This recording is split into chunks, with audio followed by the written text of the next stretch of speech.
para një muaji gjithë së bashku të gëzuar, të lumtur, e përgëzonim njëri tjetrin për ardhjen e një mësafirit madh, për ardhjen e një muaji të madh, muajin e Ramazanit, ndërsa ne vetëm se dje ja dham lamtumirën këtij muaji të bekuar të Ramazanit.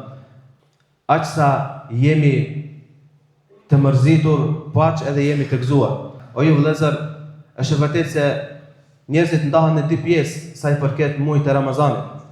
Ka njerëz të atill që ka ardhur në Ramazani edhe ka shkuar, edhe ai nuk ka ndryshuar. Ka ardhur Ramazani edhe ka shkuar, edhe ai nuk ka ni me agjerue. Dhe për fat keq, këta janë njerëzit më të humbur që nuk ja ditën në vlerën këtij muaji të bekuar të Ramazanit. Dhe kategoria e dytë është kategoria atyre muslimanëve të cilët e kanë kuptuar vlerën e Ramazanit dhe e kanë shfrytzuar dhe e kanë kuptuar ato hadithet e pejgamberit sallallahu alaihi wasallam se men qame, kush e agjeron Ramazanin, ngritet edhe falet, Allahu azza wa jalla ja fal gjunat, mëkatet e kaluara edhe së të ardhmes. Andaj vëllezër të nderuar, Ramazani shkoi, ky musafir i madh u largua nga ne, mirë po elos Allah azza wa jalla që ta kemi shfrytzuar.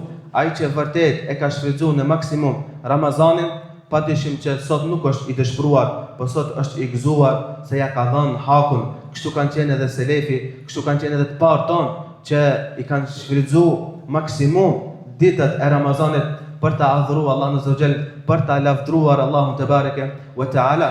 Andaj nëse jemi prej atyre që kemi shfrytzuar, nuk duhet të ndjehemi keq, sepse asa kena pas mundësi i na mundu që me shfrytzu, me u afru edhe ma shumë të Allahu azza wa jall. Inshallah çdo vepër për të mirë që kena bë, Allahu e ka pranuar ya rabbil alamin.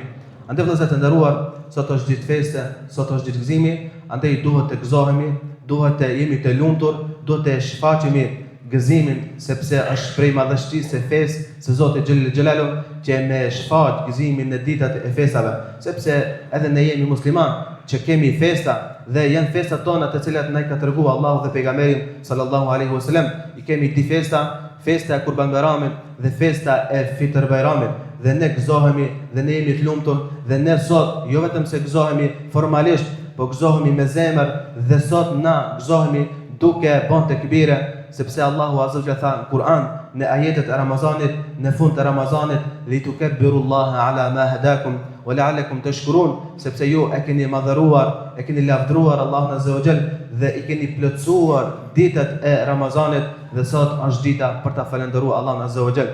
Ky Zot i cili na ndaloi një muaj, ky Zot i njëjtë sot na thotë se është haram me agjeru. Andaj vëllezër të nderuar, deri dje kemi agjeru dhe sot e jona mbetet që të gëzohemi, të hajmë, edhe të pijmë, edhe të gëzojmë familjarët tonë, të fëmijët tonë. Lut Allahun e madh që Allahu azza wa jall të jetë i kënaqur me gjithë neve ya rabbil alamin. Lut Allahun e madh gjitha veprat që i kena bën, Allahu të i pranon ya rab. Lut Allahun e madh që gjithë muslimanët Allahu të ndihmon ya rabbil alamin. Lut Allahun e madh që të bëjë muslimanët unik, të bashkojnë në fjalën la ilaha illallah muhammedur rasulullah. Lut Allahun e madh që këtë iman që Allahu azza wa jall na ka dhënë të na ruaj deri në çastet e fundit. Unë shfrytëzoj rastin nga ky vend i bekuar në emrin tim, në emrin e Këshillit të Xhamisë dhe të xhamatit kësaj xhamie që t'u bëjnë për hajr Fitr Bayramin, duke lutur Allahun e madh që Allahu t'ju jap fillimisht shëndet, lut Allahun e madh që t'u ruaj familjet dhe pasurinë e juve, lut Allahun e madh që Allahu të jetë i kënaqur me gjitha veprat tona ya rabbil alamin dhe aq më shumë Zoti xhelel xhelalu të jetë i kënaqur në takimin me ta kur të bëjna ditën e gjykimit. Aqulu qawli hadha wastaghfirullaha li wa lakum fastaghfiruhu yaghfir lakum innahu huwal ghafurur rahim.